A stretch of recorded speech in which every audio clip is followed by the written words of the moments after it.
Welcome to IEP Radio, a show dedicated to the education of all things indoor environmental quality related. And now here's your host, Michael Schrantz.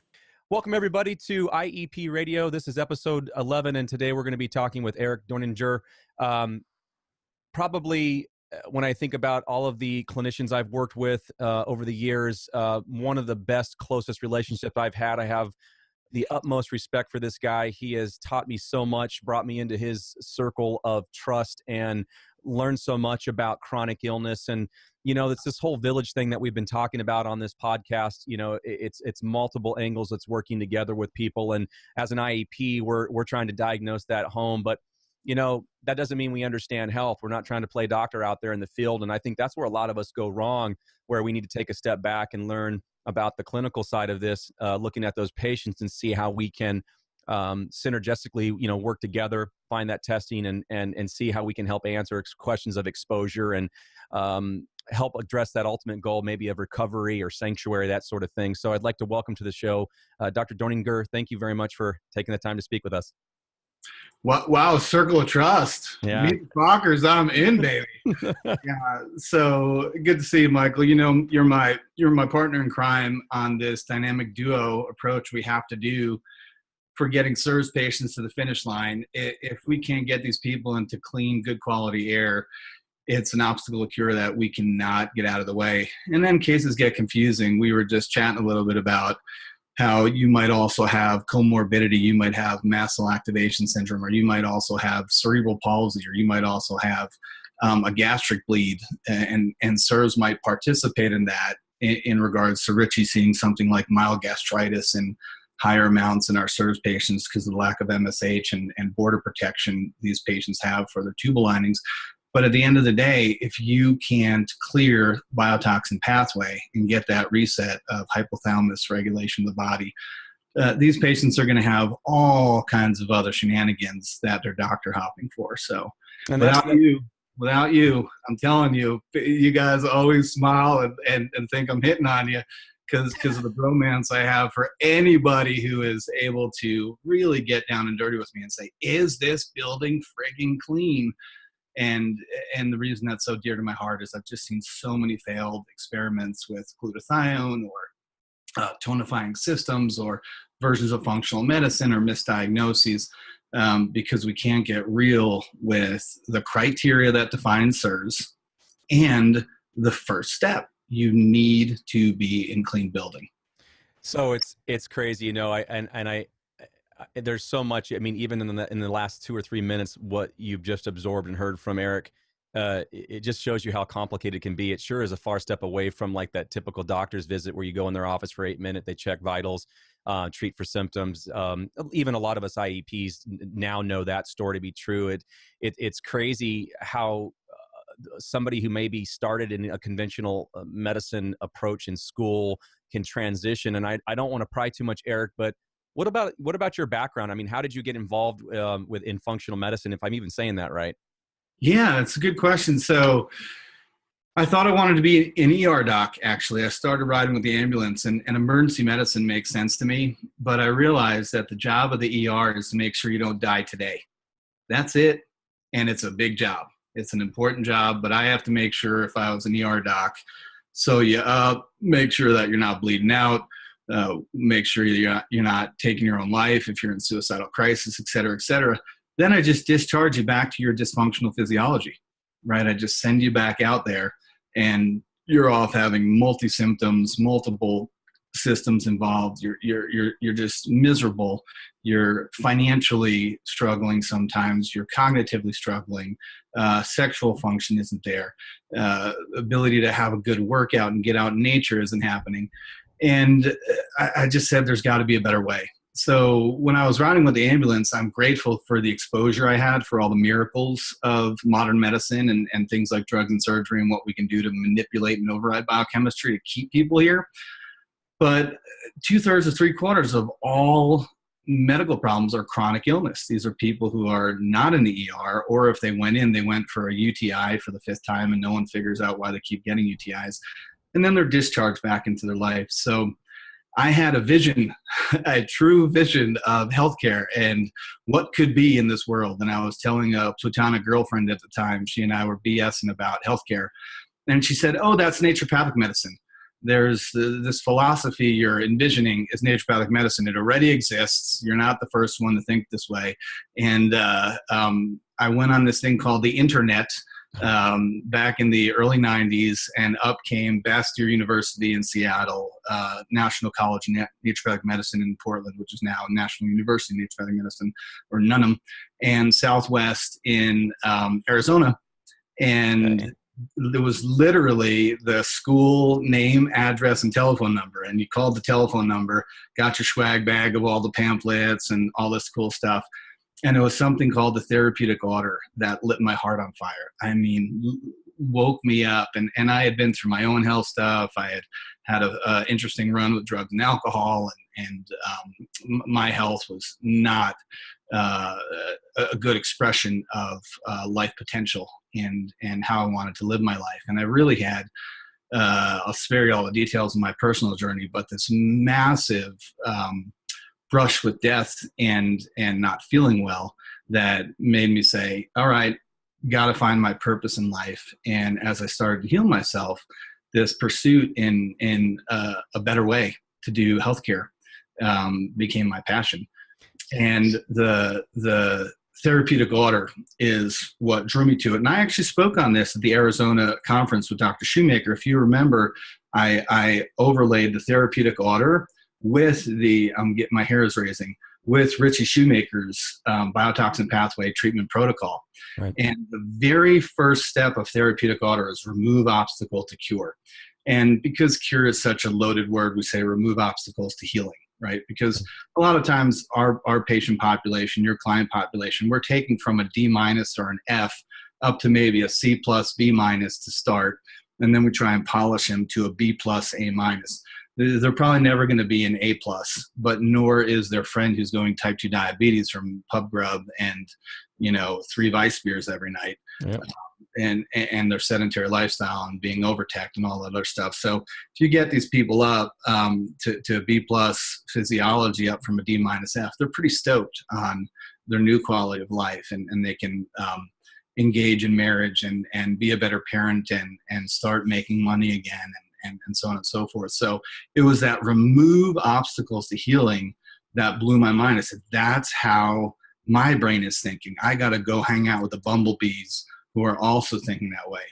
The second step is reestablish healthy regimen. And this is a lot of times what a SIRS patient comes to our office already having in place.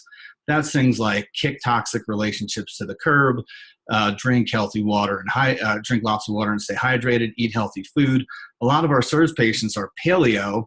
They're doing yoga and CrossFit. They're hydrated. They're going to bed on time. They're taking tech fasts. They are not better. Why? There's an obstacle in the way to their physiology. And then the third step is stimulate the VIS. VIS is vital force. That's some of the Wim Hof stuff. Do the breathing, cold showers, acupuncture, hit the right homeopathic remedy, do some of the Chinese Qigong stuff, maybe certain Kundalini yoga, that kind of stuff. And then the fourth step is tonify systems. And even though I believe in supplements and nutraceuticals, right, you don't have a turmeric deficiency. You don't have a CBD THC deficiency. You don't have a ginger deficiency. These are novel anti-inflammatories that are very powerful medicines if implemented properly in dosage, but they're not an obstacle to cure. And then the fifth one's correct structural integrity. You could actually hurt someone if you adjust their neck, right? But sometimes getting a neck adjustment or putting a rib in is the best thing since sliced bread. It's just, it comes with a higher risk for harm versus, hey, go to bed a little earlier. Right. Sometimes that obstacle, I mean, not to transition so quickly, but it feels like you can do these things, but if they're in an environment that's triggering them, it doesn't matter what you're doing or what rib you're putting back in place or how much yoga they're doing in a day. How does that fall in your line of work? This is what we see a lot of times. A majority of the clinicians that I work with and a lot of the colleagues that, we share, stories and what it's always about the environment. I mean, in chronic illness, is it like, can every industry point at the home or the building and go, this is likely a trigger? Yeah, it's a good question. I'll just say the sixth one because it kind of closes the. Yeah, sorry to interrupt. I'm trying to. Yep. No, it's perfect. That we're doing the circle today, Okay. right? Well, talk about circles. Okay. Circle of trust, and you can trust in the therapeutic order. It never fails me, nor does the biotoxin protocol. And we'll get from Dr. Shoemaker, but we'll get to that. The sixth one is drugs and surgery. I'm not a medical racist. I don't think that conventional model for chronic illness is stupid. I just think it's limited, right? So drugs and surgery, when judiciously applied, make total sense. But that probably means we'd be doing 10% of our back surgeries, right? So go back to that fifth one, and you were talking about our chronically ill. I think it's crazy to neck adjust a SIRS patient who's totally inflamed before stripping that inflammation. So I go out on the road and I teach holistic MDs and NDs and DCs and nurse practitioners and acupuncturists. And I tell a lot of the chiros, I'm like, you guys are crazy to touch some of the bodies you're working on with high force intervention before you strip some of that inflammation out there with diet and lifestyle. But again, with SIRS and to what you were just saying with that remove obstacle to cure, let's just take biotoxin out of the game for a second. If we have someone who we missed their sleep apnea, you have a very similar picture to biotoxin because the patient goes hypoxic, right? We just diagnosed my dad with apnea because his blood pressure was out of control, and the underlying cause for his hypertension wasn't lack of meds, it was sleep apnea. He was having 98 events per hour. Yeah. You're supposed to have 5 or less. So he was literally getting his restorative sleep disrupted more than every 45 seconds. Understood. Right? So we know from the biotoxin pathway, one of the reasons you get multi-system, multi-symptom illness is your capillaries, not if we put a pulse ox on your finger here, but your capillaries don't deliver oxygen into the cell to make 38 units of energy or ATP per glucose molecule burned. And you go into anaerobic metabolism or 8 molecules of ATP per glucose molecule burned. And when I explain that to patients, I try and keep it blue collar. I just say 2 people start at Target. They're both in $20,000 credit card debt. They have massive debt. It's a 30% credit card interest. It's a high interest card. They both get hired for the same job. One gets $8 an hour. The other gets $38 an hour. Who's getting out alive, right? So our SIRS patients don't make energy, nor do our sleep apnics, nor does someone with anemia, nor does someone who's been smoking their whole life. They've destroyed their lung parenchyma, and now they can't exchange oxygen. So chapter 6 of Surviving Mold, one of the most powerful chapters I've ever read from any doctor, Dr. Shoemaker, follow the oxygen, right? So you're saying, so how do we get it into patients' heads that there might be more than diet and exercise, diet and lifestyle at play here? You got me on the seat on my edge, on the edge of my seat here. I mean, because you're telling us something, but you're not giving us everything. So what is it? Yeah. So you have to have SIRS. So the biggest problem with functional medicine is people are focusing on diet and lifestyle and how to function better and how to nutraceutical load. I'm down with all of it. None of it gets breakthrough healthcare experiences if you miss the obstacle to cure. Right? And that's why I say I don't do functional medicine primarily. I do it secondarily. I do diagnostic medicine first. Yeah. If you're SIRS and I give you turmeric or glutathione or I give you CBDs, all of your symptoms will improve. You'll feel a little bit better. And that's important to keep people going. Right. But you won't graduate from healthcare. And we don't like codependency in our clinic. We don't like abandonment either. We want to stay there with you, but we want to graduate you from our office. Gotcha. So right. What are you looking at then? Or what you're obviously establishing that there's a certain order or process that's effective. I know that to be true just because I know you. Yeah. Where do we start? I mean, like you said, you wouldn't do chiropractic work on somebody with inflammation, maybe someone who had CIRS. So we don't start there. Yeah. So I'm still looking for that main line to God.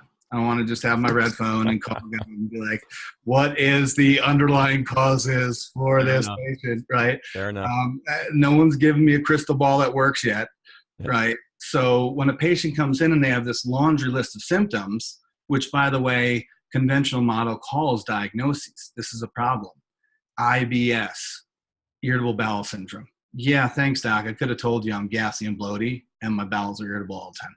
I figured it out. You have chronic fatigue syndrome. There it is. I know, jackass. I just told you that I'm tired all the time. And you're telling me I have tired all the time syndrome, right? So we come in with these laundry of symptoms that are made into ICD-10 diagnoses, and they're not. They're just symptoms. So from there, and Richie Shoemaker is one of my top 3 guides to staying clean on this. From there, as a doctor, you're supposed to write a differential diagnosis of this could be causing all these things, this could be causing all these things, this could be causing all these things, this could be causing all these things, or some of them, or what we usually see in the SIRS patient, many straws that are breaking the camel's back. You know, maybe we do have some diet and lifestyle to work on, but and then you go to the laboratory evaluation, you go to the imaging evaluation to prove yes or no, your differential diagnosis is right or you're wrong. And that's called ruling stuff in or ruling stuff out. Now, why I thank God for Dr. Shoemaker every day. I'm dead serious on that. We would be sick as hell, my personal family, because we are activated SIRS patients who are now treated and functional again. But the criteria, the laboratory diagnostics, getting a visual contrast sensitivity test, looking at clustered symptoms, now loading on the NeuroQuant, which is a brain MRI on steroids, and now the Genie test can definitively tell us if SIRS is the diagnosis or not. Can you, not to change the subject too much, but can you elaborate just an ounce on the Genie? I know that's a newer term for a lot of us. Yeah, so basically, I think one of the best ways to do it is compare Genie to 23andMe. Oh, okay. Because a lot of people do 23andMe, and that's just something people are familiar with. 23andMe looks at SNP chip technology, and SNP chip technology just looks at if you have genes or not. That's all it looks at. So let's take the celiac gene, the HLA-DQ2 or the HLA-DQ8. Just having that gene doesn't guarantee you have celiac. And we've talked about this. Genetics loads the gun, environment pulls the trigger. Genetics loads the gun, environment pulls the trigger. So if I have that celiac gene and I have never been exposed to gluten, good luck, America, right? I've never had waffles. I've never had pizza. I've never done pasta loading for the soccer tournament, right? If I've never had exposure, I grew up on the Galapagos Islands and I'm eating bark and berries and fish, right? God bless you. You're not going to be diabetic. You're not going to have heart disease. You're probably going to be pretty happy. You're going to be virile. You know, you're going to just run around. Maybe there's a little Lord of Flies, and you go. You'd be lucky to find a loincloth. That's all. Yeah, that's right. Yep. But if you don't get the exposure, the gene doesn't wake up. So what 23andMe does, all it does is it looks at, do you have these genes? Good genes and bad genes, right? What Genie does is it says, are the genes turned on for better and worse? And that's called transcription and translocation. So to take genetic code from your nuclei and turn it on, you need transcription translation, which is basically something called messenger RNA that basically codes the proteins. So you've heard us talking about MMP9 and C4A and C3A and TGF-beta1. These are all genetic turn-ons that then show up in the bloodstream. So before we had Genie, it was still plenty to diagnose a SIRS case. You would look at the HLA, which is, HLA means human leukocyte antigen, or in plain English, on chromosome 6, immune response genetics. Do you have genes for inflammatory diseases from mom and dad, right? Do you have genes for, and there's HLA for everything, right? We are unwinding HLA. There's HLA for psoriatic arthritis and ankylosing spondylitis and celiac and SIRS. And everyone's like tripping out on MTHFR. And I'm like, that is so downstream. The action is on chromosome 6 because those are the genes of inflammation.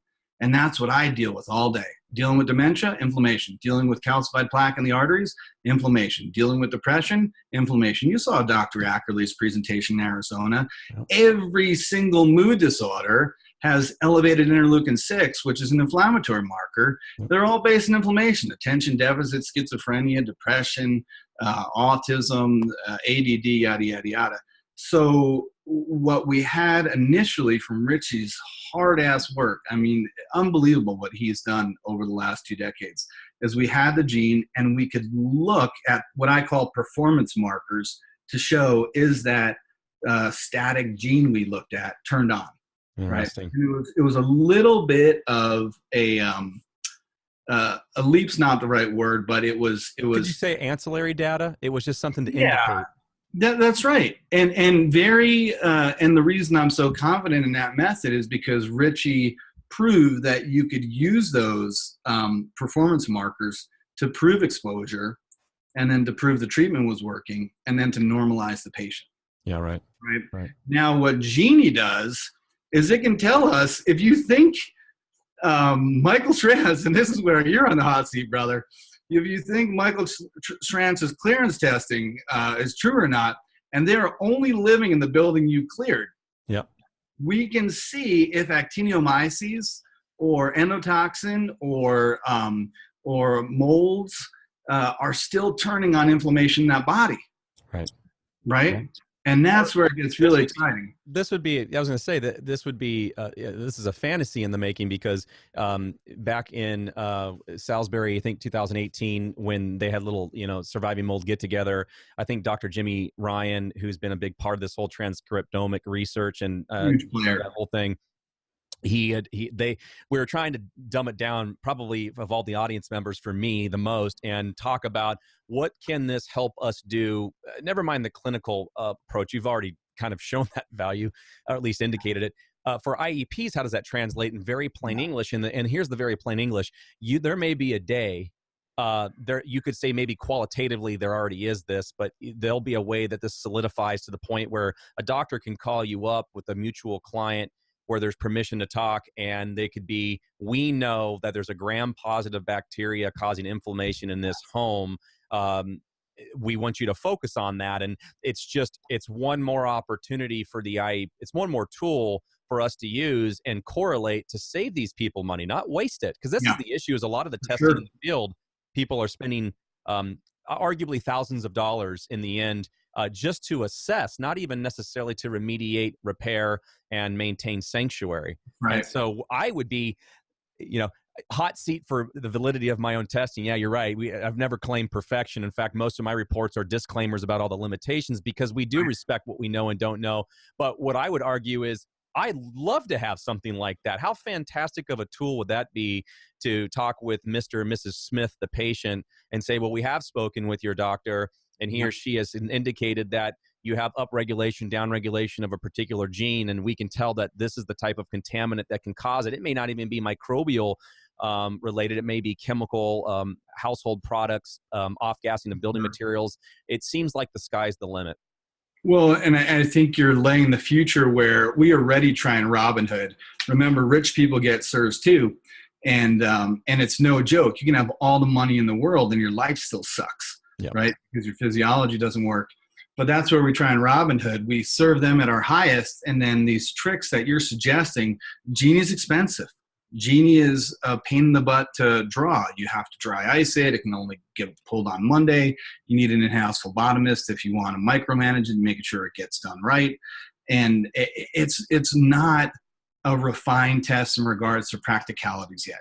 Right. You have to have failed traditional SIRS treatment in our office, because that's still relatively cheaper. But you're right, where the future is probably, we say, and again, if I get braggadocious, it's about my peers that I get to learn from. You'll hear me brag about Dr. Shoemaker. You will definitely hear me brag about Michael Schranz as what I think, and again, don't blush on me, brother, but you're the number one IEP in the globe. The way you're an academic and you have the blue collar, and I think that's what you need. We were just talking before we got on about another textbook you have for your world. I don't know many IEPs who study, and you need to. Yeah. Otherwise, you just got like a little weekend course and you do your job. But I think the future is, if I wanted that main line to God to get my differential diagnosis ironed out, you'd want God to grant you X-ray vision. Right. Yeah. So you could see behind every wall. And when we refer someone to you, even though I tell them, look, you're not going to get better in the industry, but Mr. Trans also doesn't have X-ray vision. And if you really want to see everywhere where you could have water damage, you have to do destruction of every single wall, what you guys would call destructive inspection, right? So we're trying to figure out, is there water damage or microbial growth behind that wall without demoing the wall? So maybe that's a great transition, because you've touched only on about 1,000 valid topics here that I can salivate at. But one that strikes really close to me is this. It's the passion that we both have to help clients. You know, you got to fall in love with the work, because the work will wear you out otherwise. And it's also, not to go total off course here, but I find a lot of people, they start in it because they've had an exposure, you being an example of that. They've experienced it firsthand. So it's like that whole thing, almost dying and then believing. But I would say it was twofold for me. You know, we talked about this in what we want to talk about, but it's my native Austrian father. Yeah, Eric, if you're going to do something, do it right the first time. Right. And for me, I was never satisfied, even with my naturopathic training, which got closer to, are we really getting diagnoses for these patients? So it was always about problem solving. I've been doing what I call mystery illness for 18 years, but for the first 10, I wasn't taught SIRS. So it wasn't on my differential diagnosis. No. Right. And I'm a guy who's dedicated my life to solving the unsolvable. Right.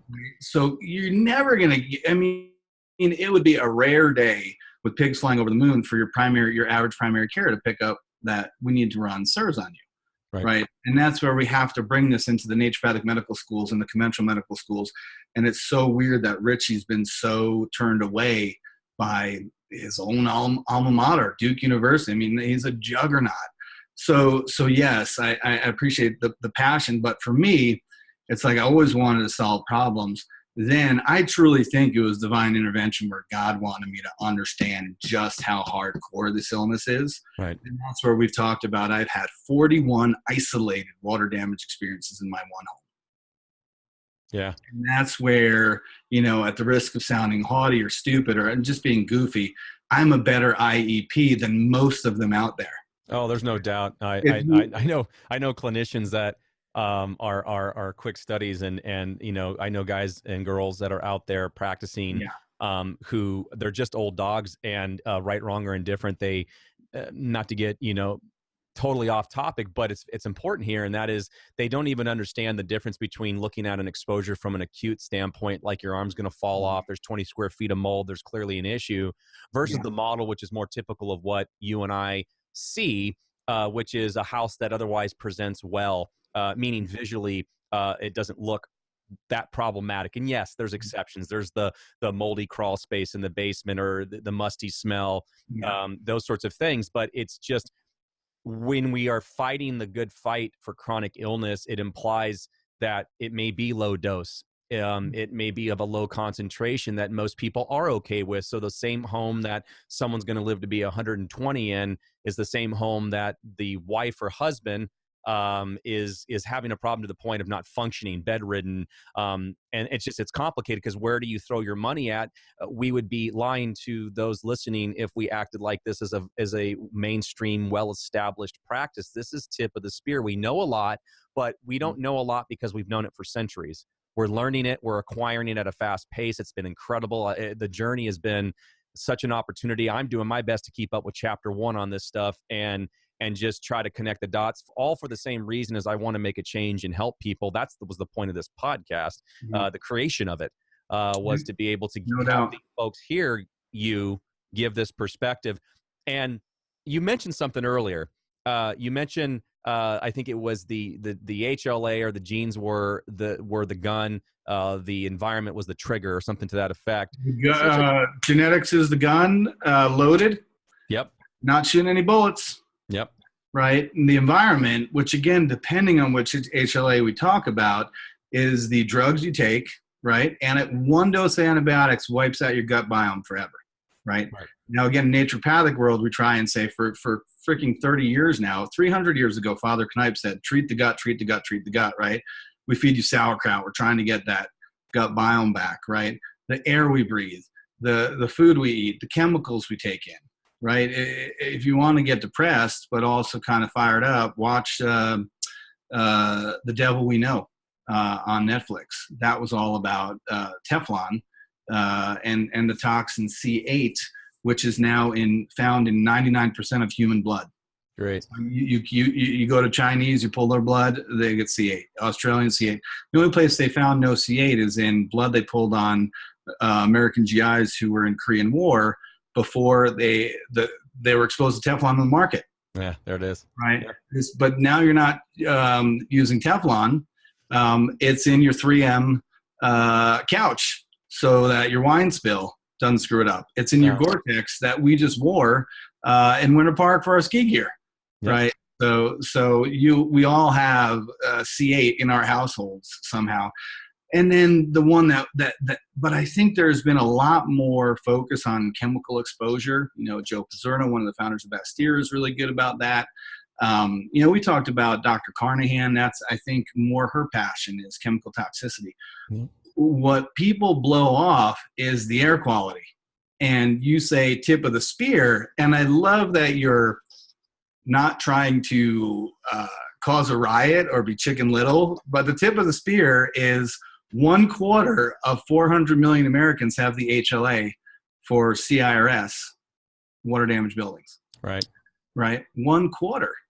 And what I love about what Richie said is there was usually, like you're saying, and this is where the concept of total load in naturopathic medicine comes in, you have the gene. How many water damage experiences does it take before you pull the trigger? Right. And what Richie discovered was there was usually a concomitant disturbance in the immune system. It was you were living in the moldy building for a while with the gene, then you got a really bad flu. We had a woman who was living in the moldy building during pregnancy, which is a wild Th1, Th2 immune confusion. Pregnancy is beautiful, it's romantic, but man, is it a crazy immune ride for mom. And then she got strep, and then she triggered SIRS. She always had it. It just was what pulled the trigger. It just, yes, that as we were talking before, now the transcription translation would be picked up on a genie of the genes are expressing chronic inflammatory responses. And let's just call it like it is. It's another bit of, I'm not trying to under or overvalue it, but it's another ancillary piece of data to really help support something. Because keep in mind, like maybe there's a lot of underlying questions or themes here. And I think the theme is how much evidence do we need to justify what protocol we have you on? If this costs $1 and 10 cents, this podcast would have been over 15 minutes ago. Yeah. Just do this for a day, cost you 10 cents, we're done. So it's really about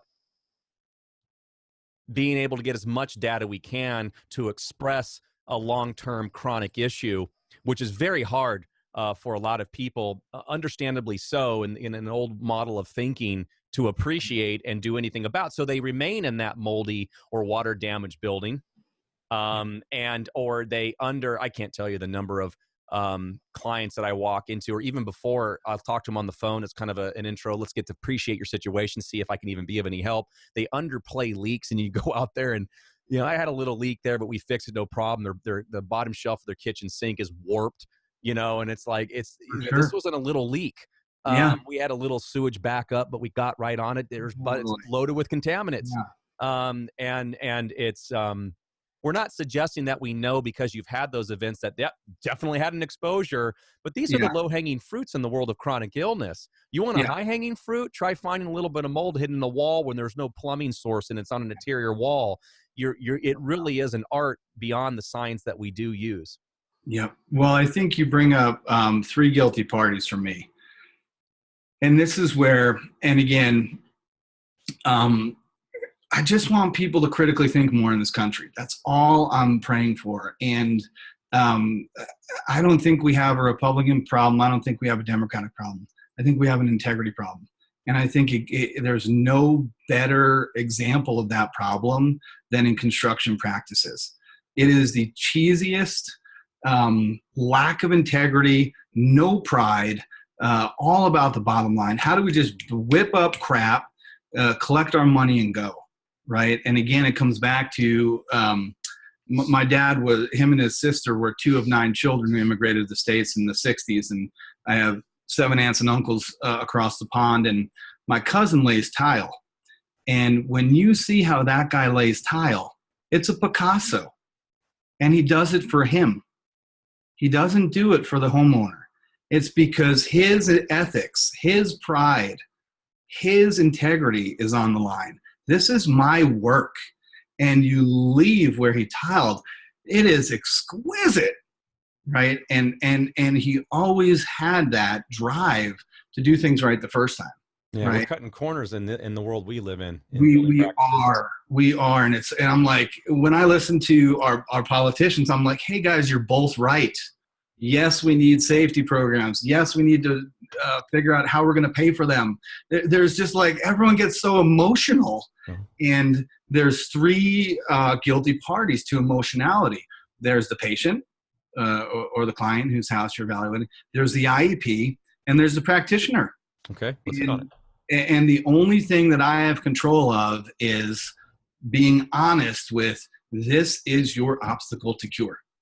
And you will not get out alive until we address it. And I have to thank Dr. Richie Shoemaker for that, because in 2003, we had massive floods in Boulder, Colorado.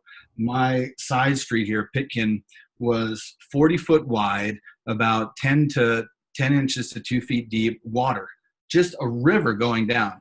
The college kids were taking their 4-wheelers through it, and they were biking their mountain bikes through it. Then the freaking the water got poopy, because there was also our sewer system backlit, and manholes were popping up. I mean, it was the most water. You know, you live in Colorado and you see the hurricanes in Houston, or you see Katrina or Irene, because I grew up going to Jersey Shore, and you just say, man, it's incredible what these people go through. And then you see that amount of water. Yeah. And anyone who had a fan thought they were a mitigator. There it is. It was so intensely discussing. Oh yeah, we figured it out. 5 days in, we got it cut out. You know, so you and I have had this conversation too many times, where in your job, in my job, you don't want to tell people things they don't want to hear, right? I have grown doctors I teach who can't even tell patients you can't eat gluten, right? Diagnosed on lab, you're making antibodies to gluten, non-celiac gluten sensitivity. Every time you eat this, you're going to wind up inflammation in your body. It is straight in the peer-reviewed literature over and over again, how it can drive ataxia, how it can drive dementia, how it can drive heart disease, you name it. They get, well, a little bit. Okay, Mrs. Smith, blah, blah. No, it's no, yeah. Right? And with water damaged buildings, until you put on your adult gonads and tell patients you will not get better until you're out of water damage, you are underserving them. So let's pick on integrity problem. But last thing I'll say, because you and I have had many dinners over this topic, where I need the IEPs, the indoor environmental professionals, to get real when I'm referring them a Shoemaker patient. If you are a biotoxin patient, we really need to do it right the first time, or else every bit of energy, every bit of money, every bit of resources we put on that case will fail. So for the benefit of the audience, and playing dumb here for that purpose, tell me in your eyes what you see is really working from the perspective of, I see an IEP doing this. This seems to be helping us get to that road for recovery, getting some action done, getting some remedial work. Where do you see that's working? Well, I don't want to take your hat. I rely on you for this, but I'm okay to go there. Again, big picture. And one of the coolest things about the SIRS conferences, the Shoemaker SIRS conferences, is it's half indoor environmental professional day and half clinician day. Right. So the IEPs sit in with the doctors and learn our world, and the doctors sit in with the IEPs and we learn their world. And I could tear up with that model, because I will not miss an indoor environmental professional talk. They are so good, from simple things like rugs are the devil. You're just not going to do well with rugs, again, some throw rugs and stuff like that you can throw in with some borax, yada, yada, yada, to, how to do a roof right and to move or not to move. Just all these great talks you guys do. But what I've learned from you guys is the average real estate inspection is a whitewash to keep things selling, right? Certainly feels that way. We're going to do some air samples. And again, for 3/4 of the population, air quality is important for everybody. But if you're not having major physiological dysfunction in your life, I could give a rat's. My kids aren't coming to play in your house, right? But we're not doing sleepovers over there, right? You don't need to spend money if everyone in your family is fine, right? But for that quarter of the population, doing something like air sampling and a little visual inspection is not enough. And, what I've learned from you guys, and again, I'm really curious if you can correct me here. Some of the concerns with air sampling is the World Health Organization's 2009 paper on microbial growth from water damage. You need to air sample for multiple days, multiple hours over multiple days over multiple weeks to really get accurate data. And I know there's like you screwed some holes in some wall cavities in my own home and took some air samples, and it was more concentrated pull of that air. And there's ways that you use air samples. It's a methodology. It's more data, but where you could get faked out, right? Oh yeah, absolutely. I think the issue is to tap on the issue of air samples versus dust samples. I've already done a podcast on it, and I'm glad you brought it up because it just reemphasizes, like, this is what I was talking about in that other podcast. In real life, is that typical spore trap sampling, which is arguably what many we'll call them mold inspectors. You can call them environmental professionals, will collect, and it's either a 5-minute air, 10-minute air sample, but you're collecting a sample from an inside environment that's often it's sedentary, so you don't have air movement, you're not having laminar flow, and eventually gravity is going to win out, which means that you're not going to have define laminar flow, because I didn't know that. Well, so it depends. It depends on what reference you want to use, but anywhere to between, I'm going to argue, was a 90 to 120 feet per minute is the amount of air and the speed that it needs to go in order to pull something like a mold spore from location A to location B, or to keep it. You could argue you can keep mold suspended by disturbing it on that carpet that you shouldn't have in the first place, that kind of thing.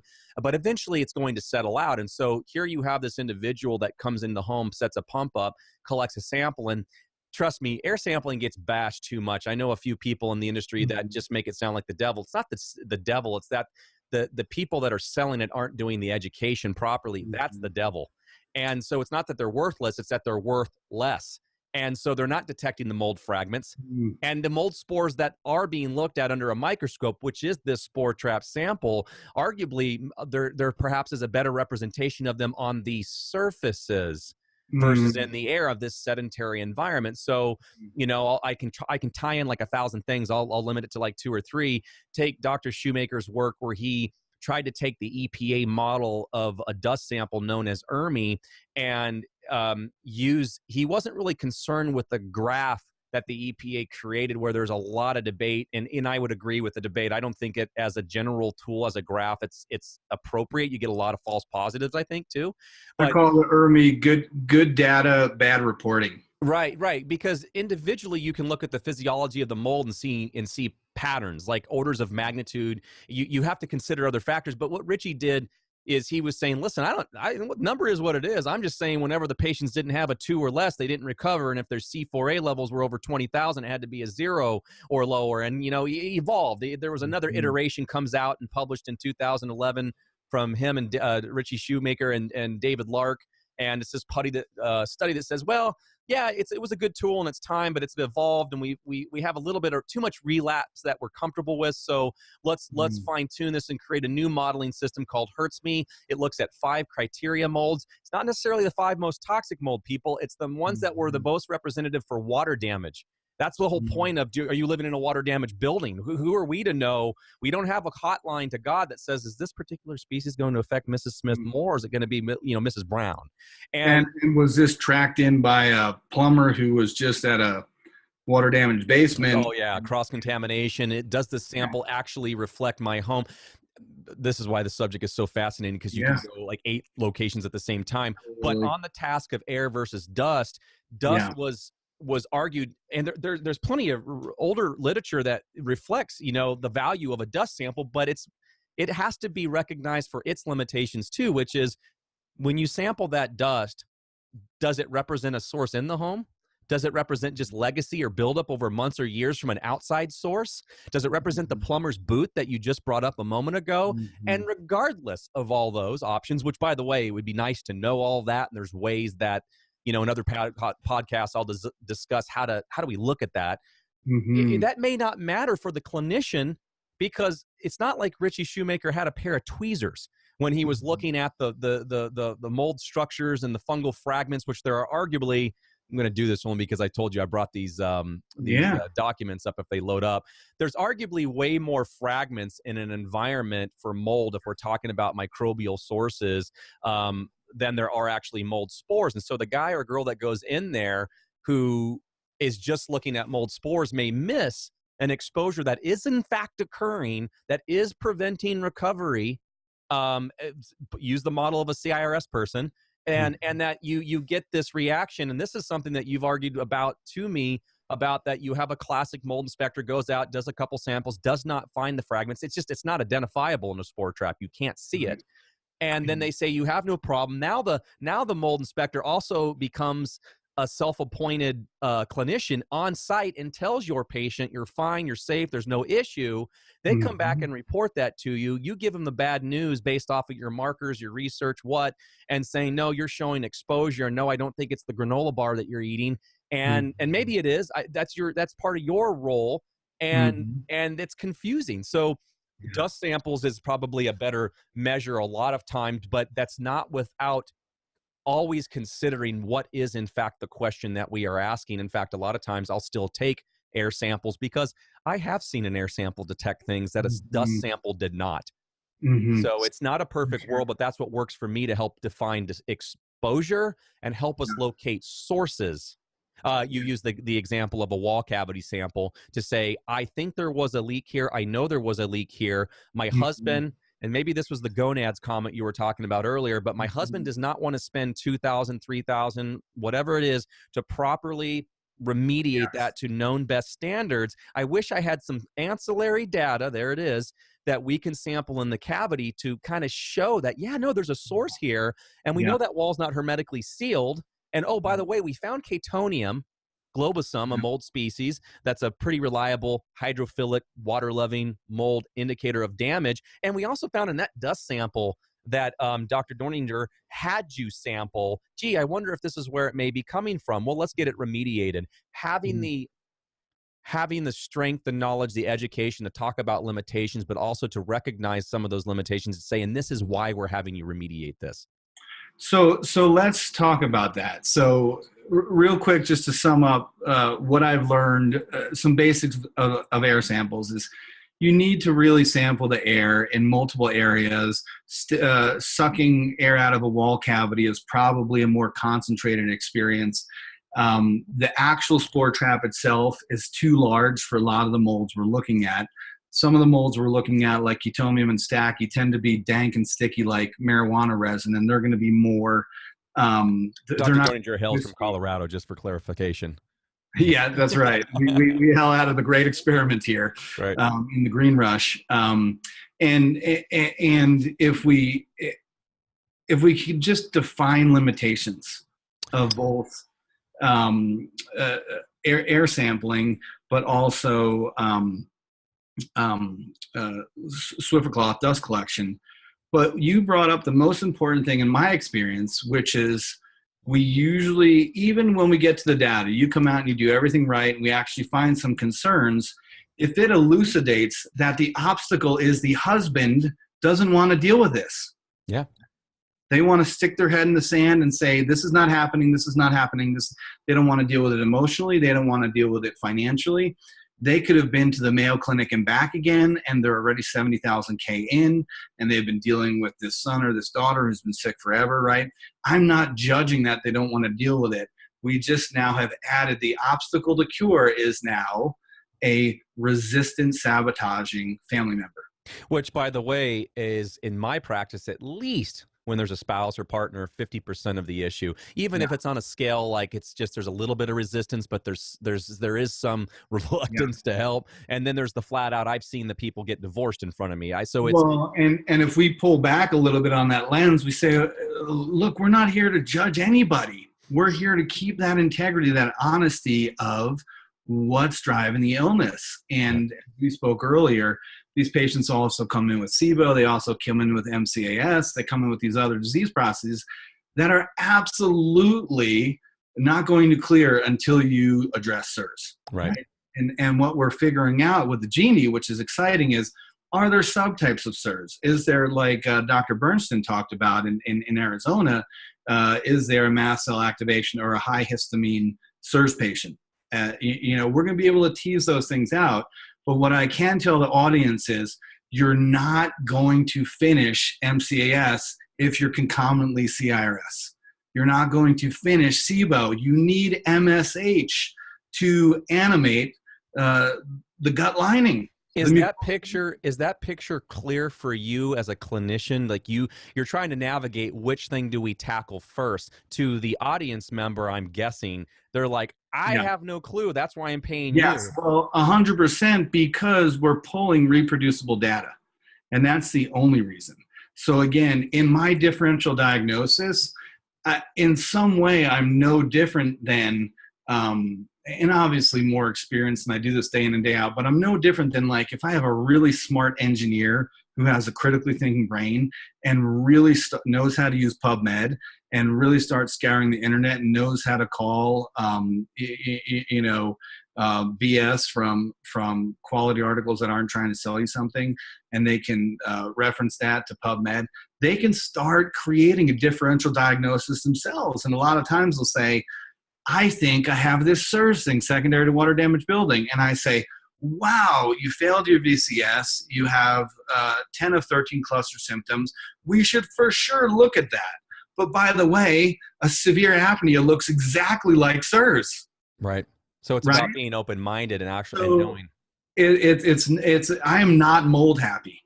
And that's what even at some of the conferences, you get people who are like, well, you also get the other side, like a Dr. Scott McMahon, our dear homeboy down in New Mexico, fights the good fight day in and day out. But he basically says, if you're not biotoxin, we're done here, basically. And a lot of the people who travel to him, they are biotoxin, so they get figured out. Sure. We are a clinic of mystery illness, right? So if you're not biotoxin, I'm still saying, what are you? Right? A lot of times I get jealous of Scott. I'm like, oh, they were biotoxin and you're done. Right. But I don't say, oh, you failed all the data for SIRS, so now I'm just going to say you're apnea. No, we do an overnight sleep study. Usually a SNAP, which is a 3-day sleep study. On the kids, you can do overnight oximetry, yada yada yada. We had an airline pilot who was SIRS and apnea. And guess what? He put $40K into addressing that dishwasher you were talking about. Yeah. Then we learned, hey, I think I'm getting the hand of this. He belonged to this awesome church for 18 years that fed the homeless, and he went every week to do that. Really good stuff, right? And he says all the ceiling tiles are hanging with water stain. Yeah. SIRS markers were still high. I was super sad about that. He needed to find a new church that was safe for him. Yeah. That was going to be a $300,000 fix, right? To clean that place up. So that was sad. So he did that, and all his SIRS markers normalized. He still wasn't feeling good. Then we screened him for apnea. Today we would screen him for apnea much quicker, and he was also apnea. So we had 2 building exposures. Then the SIRS markers finally came down. C4a, TGF-beta, MMP9 normalized. But he still wasn't well, right? If that was just a SIRS case, he's better, right? Yeah.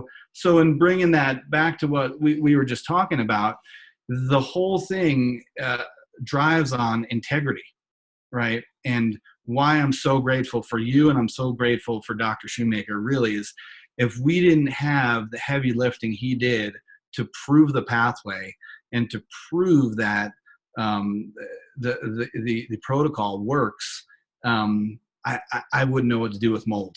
Yeah. I couldn't do the woo-woo kind of like, I mean, when I first got into this and I was evaluating whether I wanted Dr. Shoemaker to be my mentoring guide on SIRS, I was reading stuff like, put an onion in your basement. It will attract the spores and make the basement mold free. There you have it.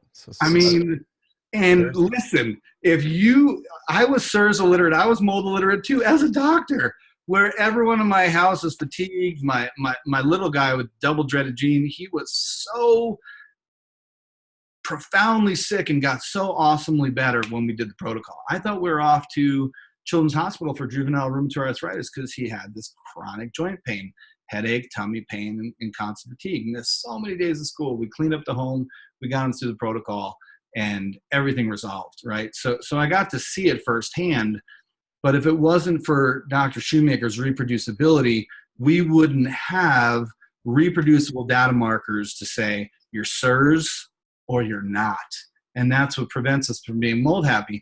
Now we have things like the Neuroquant and the Genie that are saying, oh, you're SIRS secondary to water damage building and you're SIRS secondary to Lyme tick bite. Right. Or, it's not a water damage building issue. You're not showing those inflammatory markers. It's a Lyme tick bite, or it's Pfiesteria from the Chesapeake Bay, or so on and so forth. Right, and that is the salivating part for at least the IEPs. Eventually, that'll evolve into something commercial that we can use to sample with, and where we have meaning. I get a lot of clients will call us up as, do you do mycotoxin testing? Because a lot of folks are doing the urine analysis, which, by the way, I don't want to debate about that. I know there's pros and cons and there's different methodologies. Here's my point. You got to be able to understand how to interpret it. Like, what's a normal background environment? It's not like molds. And we've been picking on molds. I want to pick on a couple other quick things other than that. Can I say a quick thing about urinary mycotoxin testing? Go for it. There is no reproducible validation to show that is diagnostic of SIRS, or that it sets you on a path to any treatment that graduates patient. Okay, so now imagine that client, they're struggling, which is a lot of folks. They are working with you. You are one of the few doctors that I know that are rigid, to put it nicely, for a good reason. I would call it honest. Yeah. Well, yeah. Right. Okay. We're honestly rigid. Yeah. Rigid and is honest. Well, yeah. No one appreciates it until they recover, and then they thank you. That person maybe in their journey heard about some test. They go do it. It's called it's a urine analysis. They send it to a couple of well-known labs. Comes back and it shows some exposure. Whether or not it's reproducible, whether or not as a clinician you can use that, a lot of times it still trickles down to the IEP. And I will tell you that for the IEPs that are listening right now, the word mycotoxin is starting to be used as just as much as mold spores now. I mean, it's right there. And that's the problem. Is it's about when you have integrity and you have passion, you are probably going to be a good enough IEP, because you at that moment you'll be able to explain to the client, well, we don't know what a normal background level is. We can't measure your exposure based off of the limitations or sensitivity limitations of the equipment doing the analysis. We don't have a study that's at least other than from stuff from third world country that I've heard has come from other docs to say this is what we would expect, because no one wants to hear you should have this many mold mycotoxins in their home as background any more than they want to hear this is normal fungal ecology in your home. No one wants to hear it, but that's a reality. It's not about mold free, and it's about the education beyond integrity. I guess that's my segue, is a good IEP, and what works for what has worked for me is you said it, honesty, but explanation, education, explaining what we know, what we don't know, and why, regardless of whether we test, say we do an ERMI sample or a Hertzme sample or some sort of a gram negative positive bacteria type sample, are we going to still recommend remediation because we know the more of the bigger picture fundamentals? Like, let's pick on a crawl space. Crawl spaces are arguably, I know Colorado likes to hail more basements than crawl spaces, but even for those of in the California area, crawl spaces are the big thing. And I've yet to find a crawl space that doesn't have a moisture issue to a level that we're worried about communication from the crawl space through the subfloor, through various pathways, penetrations in the home. And some homes are so bad that a homeowner will just kind of casually tell me, this would be like a person with diagnosed CIRS or what, I get a musty smell in our master bedroom, and that's where there's the service access door to the crawl space. And I feel worse. It's a classic. Sometimes it can be linear.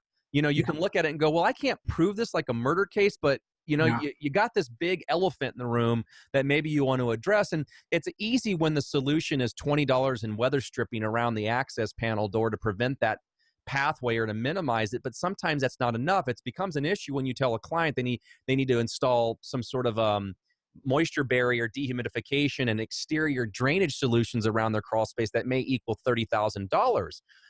And that's the tough road to hoe. And that's the not to keep on bringing up the word gonads, but I think that is that this is truth. This is hard talk, because this is often what people struggle with the most. It's not the easy thing that I can point at. It's the stuff that we know can affect you. When you go in the crawl space to get out your seasonal holiday stuff that you're down for the count from 2 weeks, but you stay away from the crawl space, but you don't want to spend the money to fix it. You're not getting the obstacle out of the way or an obstacle out of the way, and you're wondering why you're not recovering following some protocol that has the data to show it works. It's repeatable. That's it.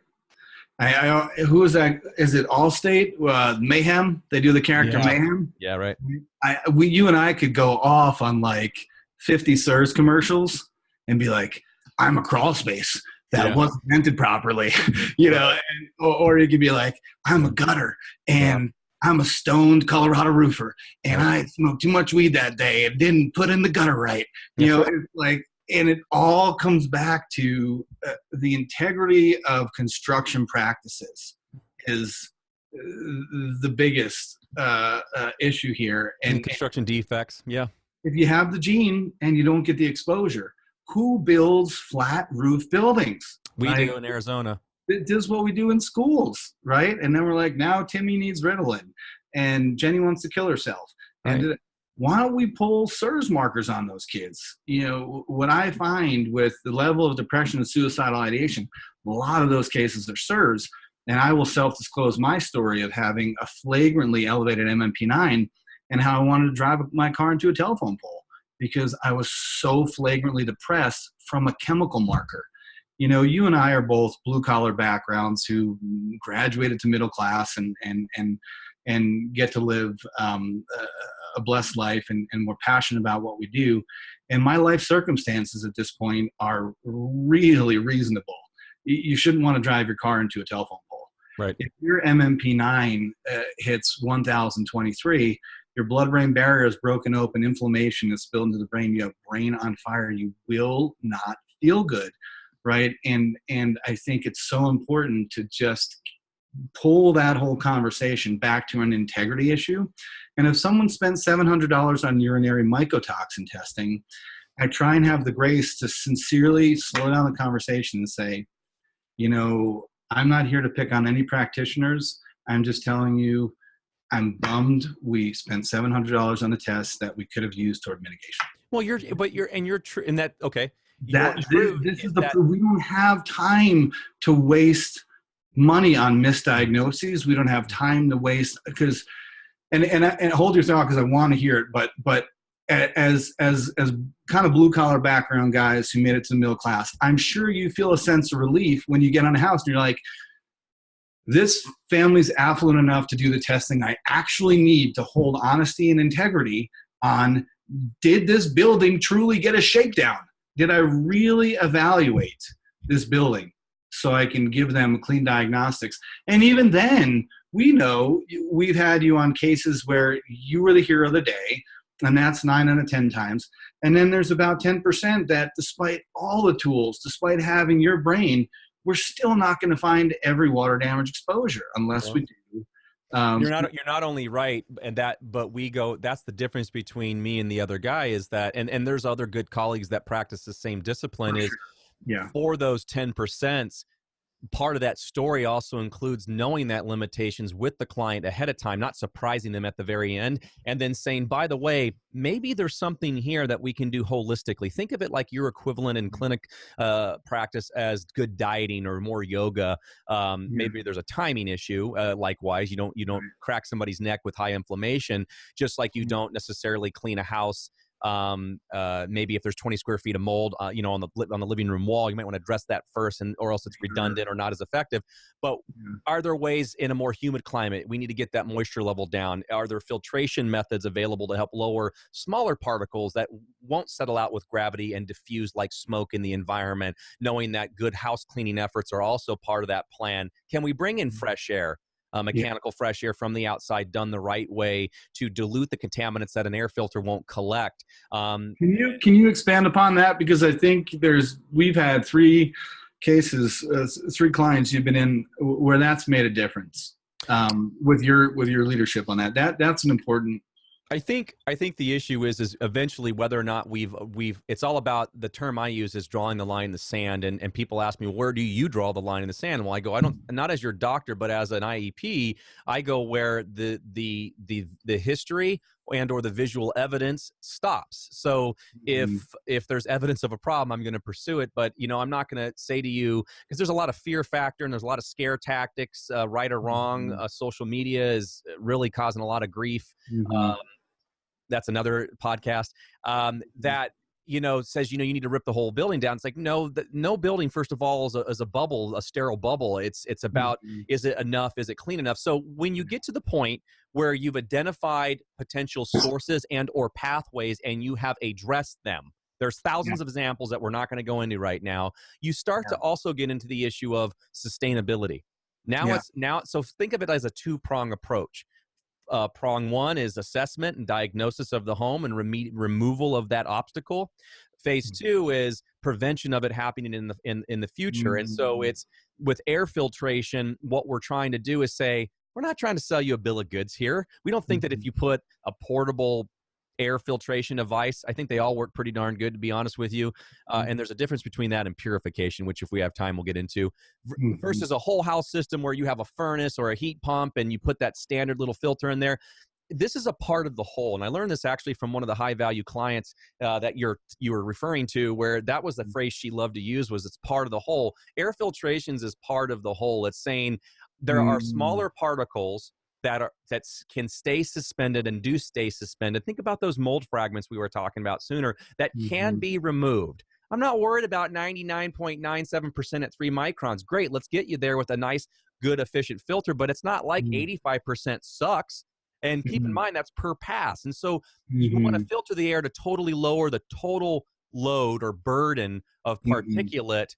And usually it's going to be the smaller particles that don't fall with gravity, to lower the potential of exposure. Because when your doctor tells you about mold spores, when they talk to you about mold fragments, when they talk to you about mycotoxins, when they talk to you about chemicals, a lot of these things combine on particles. They attach. There's some sort of a positive negative attraction, or a weak bond of sort, and that can get removed from the environment. But if you don't clean your house up, you don't wipe down the home on an environmental on a regular basis, that filter is not going to remove those particles, but they're still there and they still can get resuspended. So that addresses that part. But you're waiting for me to talk about mechanical ventilation. Sometimes, a lot of times, an air filter can't remove even the lighter weight. We haven't taken the time just yet to elaborate on the fact that CIRS-WDB, water damage building, isn't just picking on mold or even microorganisms. It includes other potential inflammatory agents like VOCs, volatile organic compounds. Well, a lot of these, whether they're man-made, like from paints or building materials, that may be off-gassing, or MVOCs, microbial VOCs, that are coming from presumably an active source, they're not going to be removed effectively with your standard Home Depot 1-inch pleated air filter. And so we incorporate outdoor fresh air and that's a relative term because if you're living in an industry in the burbs of Chicago that may not, or Detroit, you may not get such clean air. But for a lot of people, they're fortunate, regardless of, how high up on the hill they're living, to have the ability to bring in that air. You still want to filter it. What if it's a high pollen count day? You still want to dry it out if you're in a more humid climate. You want to warm it up. What if we're in Colorado and it's in the middle in the winter? I don't want really cold air coming into my ductwork system and causing a number of issues, including heating and comfort issues. You have equipment like heating recovery ventilators and energy recovery ventilators, mechanical ventilation devices that can bring in this fresh air and dilute or purge, sometimes a combination of both, that those contaminants that build up in your home. Because remember, everybody, we live in boxes. So things build up. If you got 10 units of contaminant A outside, you're probably going to have more than 10 inside, unless there's some atypical cause of why you wouldn't. But you normally have more. So you're hitting this from multiple parts to holistically address the home. And the top three, well, I should say four, where applicable for your climate, and that's really just the moisture one, is regulating moisture. You'll hear different levels. We typically say, you'll hear me a lot of times say less than 50%.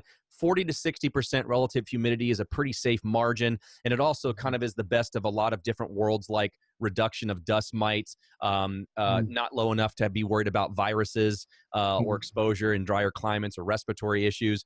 We're worried about filtration. That's the second thing, filtering the air. If somebody asked me, well, I put a MERV 16 in our furnace, do you think we should buy a portable one for my son's bedroom? I usually say, go for it. I'm not saying, it's overkill or not overkill, but if you're wanting to further reduce the load and maybe it's helpful, try it out. See if they got a 30-day money back guarantee. Problem solved. And then of course you got the third thing, which is mechanical ventilation to further dilute and purge. And in some applications, even provide a little bit of a protective invisible barrier, this pressure boundary, where you're trying to keep these pathways and these driving forces that want to go into the home at bay.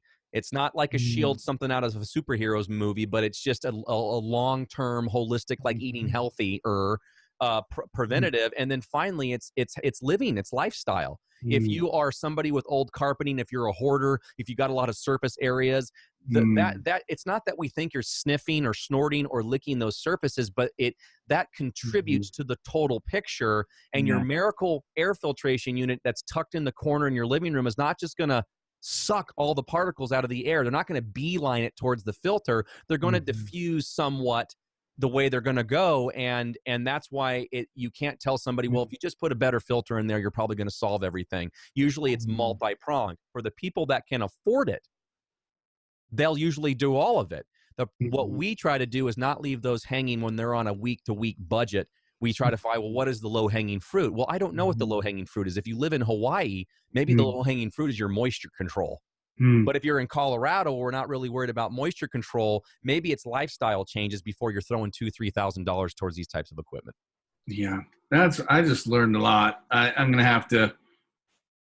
That's right. There's a rewind button. Well, I'm going to have to think about 15 things that just came up that we're going to have to refine later. Yeah, maybe podcast episode 2. Maybe podcast episode 2. But in sum, there's a couple things I'd like to add off what you just said. See, now, my personal experience is, even if you're socioeconomically incapable of doing what you need to do to get better, that's still the truth.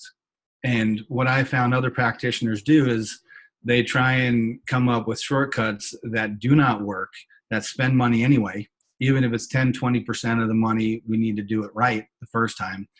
And I much would rather pose, this is the honest problem. Concomitantly, an honest problem is we don't have the money to do it. Now it puts a potential solution on the table where maybe we can get an affluent uncle in to sponsor something. Maybe we do realize that house isn't going to work for them, and we need to find some Section 8 Boulder housing that's a new build, right? I'd rather stay integral with what the problem is than cut corners to watch poor people never get access to better health, right? No. And I'm the first to admit, if you have the financial resources to fix buildings, you have a better chance at this. But what I found even more important is attitude. And if you find people who are lower middle class, I mean, again, if you're totally indigent, maybe this is a different conversation, but even in our lower middle class, if you're willing to prioritize what you need to do, right? You're not lower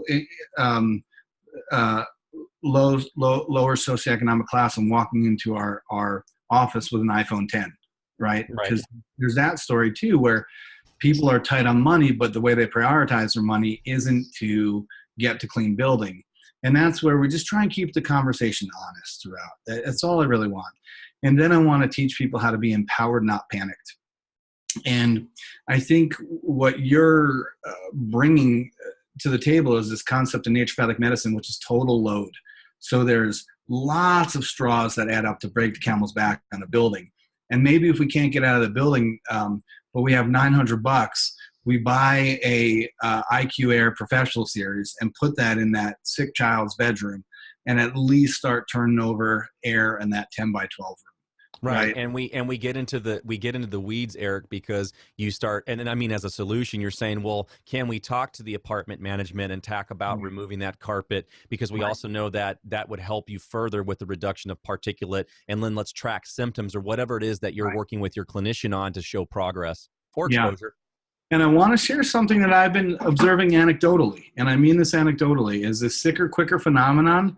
We are not seeing if we can get people truly in clean buildings for 6 months. And where you come in is we're trying to create an air palace for someone to come home to. Right. You're spending at least 8 hours there to sleep. You're spending more hours there to just hang out on the weekends, to do dinner together, yada, yada, yada. And if we can get all of your buildings clean for 6 months, I've noticed the HLA anecdotally, and we want to start pulling data on this. I'm hiring a new doc for fall 2020, and she has a lot of data mining experience. But what I've been seeing anecdotally is we can get 6 months, we really kind of put the jack back in the box in regards to those genetics, in regards to the HLA. So the bullet goes back into the chamber, right? And then what I see is people can get a little bit more building liberal. They can use cholestyrene and Welcol and BIP and EDTA silver to kind of triage those exposures so they can live a little bit again. But we have to stay honest with the conversation. We have to be empowered, not panicked. Right. I'm actually going to speak to the mold support group in Colorado. And one of my biggest topics I want to get across them is SIRS doesn't define you as a human being. No. It's something you need to get honest with. You need to get real. You need to dig deep. You need to pull on every financial resource you need to get through it. But then once you get through it, your world can expand. And we don't want you, if you come back to the mold group, we want you to be a leader on optimism and dedication and the grit and grind you needed to get to the other side, but to display to people like myself, I am now a functioning, cognitively intact, non-depressed, non-suicidal, non-joint pained human being who can go crush some jiu-jitsu and CrossFit and go take care of my dad and try and be a good dad myself, and so on and so forth. So I think we also get into people are finding this illness as their identity. And it's very dangerous. You don't want to identify as a SIRS person. Well, and look at why they're doing it. I mean, I know we won't go 5 minutes deep in it, but just to say, a lot of it is they don't know, they're lost. I'm not saying this mainly. I'm saying this more to the audience. Well, it's the three guilty parties again, right? That's right. You need to add social media to that too. We could add social media to that. We know stories about the Moldy movie and some of the intention behind that movie. Even though good tool of awareness, there was some dark intention. And I'm glad you brought that up, because I feel personally that people can be predatory to any disease. You take cancer patients, you take mold victims, you take Lyme victims, and we are tired, we are gullible, we are desperate, we are scared, and that is the perfect person for the predator. Right. Yeah. And again, why you and I got on so well from the beginning, I'm like, this guy cares about doing things right. He cares about people. He needs to make a living for his family, but he doesn't need to drive the Tesla. He just wants to see people graduate. Yeah. right? And we can do that in an empowered way, in a way that's not panicked. And I love sometimes in the appropriate manner self-disclosing the story of my family of dreaded genes, and that my son plays soccer and basketball and football, my other does parkour, and we're all dreaded genes. Yeah. Right.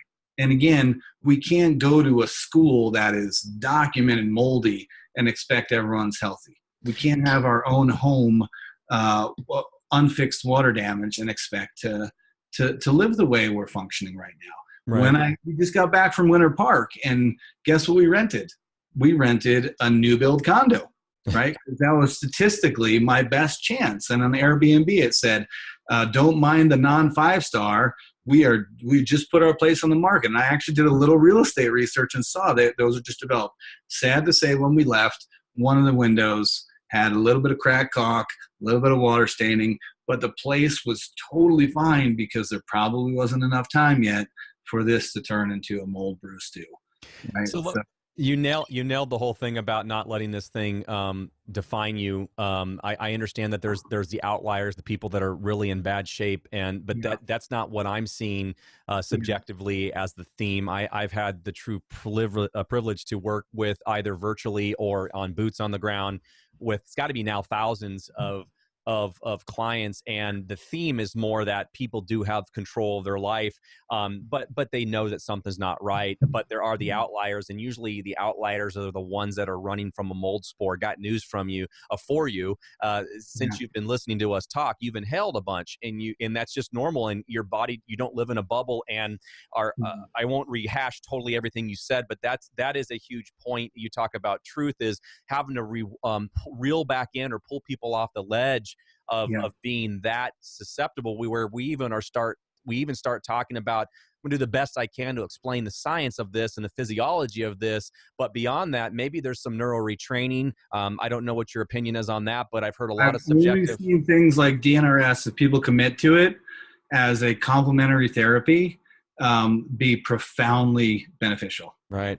Basically, the 30-second, and I'm sure I'll butcher this, so you can correct me, Eric, is basically it's kind of addressing that flight or fight mechanism, and really having you have understanding and control of how you mentally, I know there's a better word for it, respond to a thought or a concern, and you do it in a healthy way. It's not about ignoring something. It's just about redefining what it actually is.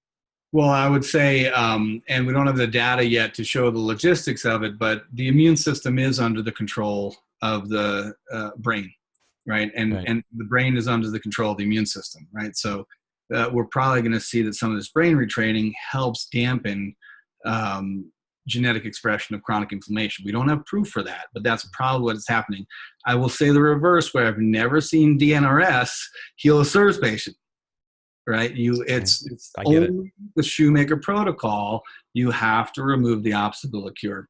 And I think our audience knows that, though. I mean, unless there's something we don't know, I don't think that anybody heard DNRS or what is the cure. It's just another good tool. I've seen it be amazing, and even just get people off the PTS of SIRS, of being scared of variability.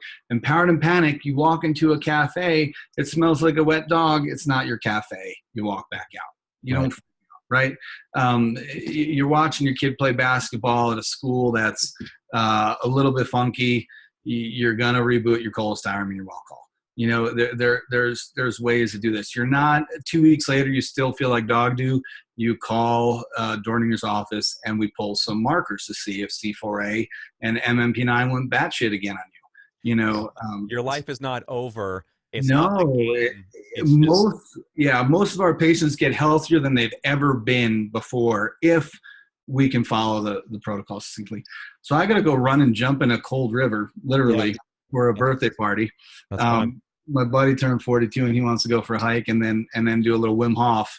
That's fine. Before I go, let me just ask you for the audience benefit. So I know you're in Boulder, Colorado. If folks are looking for you in state, I'm guessing this is the best way to reach you. drdorninger.com. What we do is a 10-minute free consult for potential new patients. I just want to screen to make sure we're highly likely to help you. There are things that I don't do. If you're calling me for complementary approach to breast cancer, We don't do cancer. Sometimes we're the first responder to find it in our diagnostics. But I interview you. I make sure you understand we do not cut corners. We don't make a penny on labs, but if we do bill insurance for labs, but some of those labs are not covered that we need on a mystery illness case. They're mom and pop companies. You got to know what you're in for financially. It makes no sense for you to come in if I can't get my diagnostics. Everything else is just, these are the things I think it is. And I bat about 60, 70% right. 30 to 40%, I'm off, and the data save the day, as Dr. Shoemaker would say. And then the third criteria is, are you willing to follow a treatment plan? And that can be, again, it can be, you run into it 100 times where some husband goes like, we're not doing anything, I'm fine in this house. And I have to say something politely like, hey, if you ever want to get laid again and want your wife to have libido, and by the way, remember your name because she could be going into inhalation dementia, you listen to what we're finding on the data here and why she didn't get figured out at Mayo and 10 other places. But it sucks when you get to a diagnosis and then people aren't resourced to do the treatment plan. They're not willing to do the treatment plan. There's resistance players in their relational dynamics to the treatment plan, so on and so forth. So what about those people? What about, sorry, I just want to say, what about the people that are not local? Because I know there's going to be people that are listening that like your model, like your approach. What if they're in Arizona or New York? So about a third of our practice is out of state. And for malpractice insurance and 100 other reasons, you come and see us once. We have the whole, I call it medical tourism thing, figured out where the staff takes care of you, shows you some new build hotels that you come and see us, you stay overnight, and then we pull your blood the next morning, and then we can do a lot of telemedicine because I've seen you in person. We'll also often have you get your first heart scan and carotid ultrasound because we don't want to win the battle, lose the war. You're all better from SIRS, and you premature stroke or heart attack on us, right? So we might, things like sleep studies, we can ship to your house.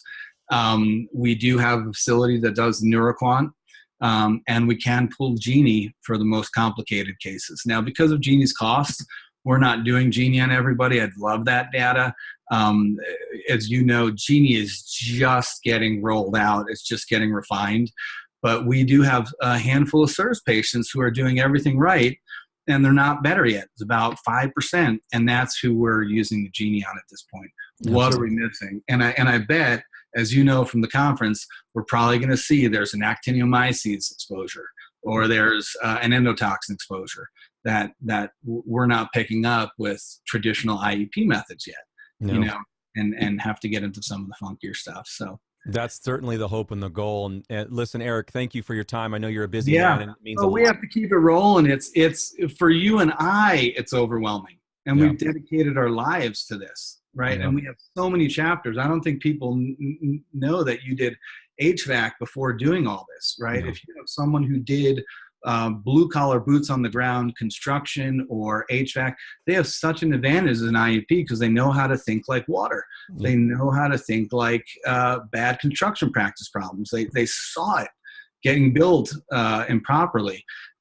Same thing with me. I graduated into SIRS. We figured out a lot of other pathways that cause illness, but about 50% of our mystery illness cases, no one knows why the heck they're ill, still come back to SIRS WDB. Then we get into about 10-20% are SIRS from other biotoxin sources. And then the others aren't SIRS. We're not SIRS happy. It's just the criteria is so defined and it's so easy to identify. And the difficulty is the treatment of remove patient from exposure. Your world is where it gets wild and adventurous. Wild West. It's beyond the science of my practice and your practice. It is an art, and I don't honestly know of too many clinicians. I can count them on one hand who have a heart, and I mean this sincerely, as big as yours. And you're real, you're human, and this is the biggest compliment I ever get from people about my own approach is the humanistic part, putting it down, getting it down to their level, but not just bar napkin idea in it, like really showing the science and then just putting it together. Eric is one of those people. If you are interested in reaching out to him, you can see his website on the screen right now. I'm going to list his information on the podcast information as well. And hopefully in the future, well, I'm sure we could probably go like another 20 rounds on podcasting with this guy. So I look forward to speaking. Well, I love that, that you feel that, because we want people to feel comfortable. We want them to feel safe. We also want them to know the honest truth. And I think if you're working with a heroin addict and you never done heroin, you're limited, right? As when I work with SIRS patients, I'm a dreaded gene. I'm married to dreaded gene. We made a single dreaded gene older child, a double dreaded gene younger child. We've had 41 isolated water damage experiences in one home. I had one of the most top 10 difficult Marcon's cases known to man. God wants me to know biotoxin illness. Yeah. And when you're an academic and you study that, but you really have the blue collar experience, you're a weirdo if you don't feel for this patient population. Right. Well, that's what they're missing. They need the glue that holds it together. And that's where a lot of general practice, even poor bedside manner from somebody who can be brilliant, can get in the way of the ultimate goal, which is recovery. Because meanwhile, you misinterpreted something, but you had a Facebook friend who's acting like a doctor for everybody because they had one episode and they're projecting that this is the case for everybody, and you're just lost. You need to have somebody who can be the beacon, who can be the captain. And it's folks like you working in the field, helping not just them, but helping us better understand, okay, here's where we need to focus on. Here's where you're seeing it. It's just the nickel dime, the discounting of a sample, or the limitation of a sample, but making it like there's no problem when really there is a problem, because old traditional methodology of sampling in an environment comes from industry where we were looking for acute exposures. This may be what some of the people listening right now have had happen to them, which is typically why with you and me, by the time we hear from somebody, they've already been through a slew of other people. We're not typically the first phone call. No, and I wish we were, because it's wasted time and money. And I don't hold that against anyone. This is complicated stuff, and you got to be willing to dedicate your life to understanding the nuances. So absolutely. For those who are out there dealing with SIRS, hang in there and find someone who can do their best to accurately get to diagnosis and treatment, and then also address some of the comorbidities. But if you don't get the SIRS out of the way, you're futzing around with all the other pathology. Eric, thank you. Thank you for your time and your wisdom. Michael, right back at you. To be continued. Yeah, right. Yeah. Absolutely. Good to see you, brother. All right.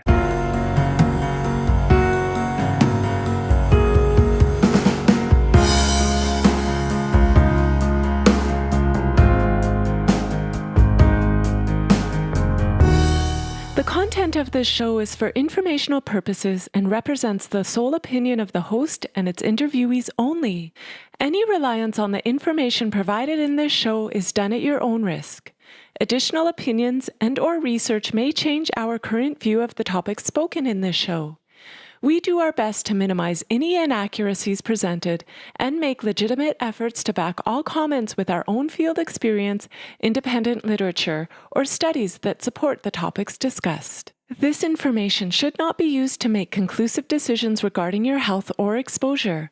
Ultimately, all questions and/or concerns regarding your health should be addressed by a qualified physician. Additional exposure concerns and/or questions pertaining to the health of your home or building should be addressed by qualified and on-site professionals. Any and all products and services discussed in this show should not be construed as a recommendation, endorsement, or guarantee that their use is appropriate for your situation. In short, we hope this information is of value to you, but please do not act upon it without actual and individual consultation and guidance by professionals who have taken the time and appropriate collection of data to assess your unique situation.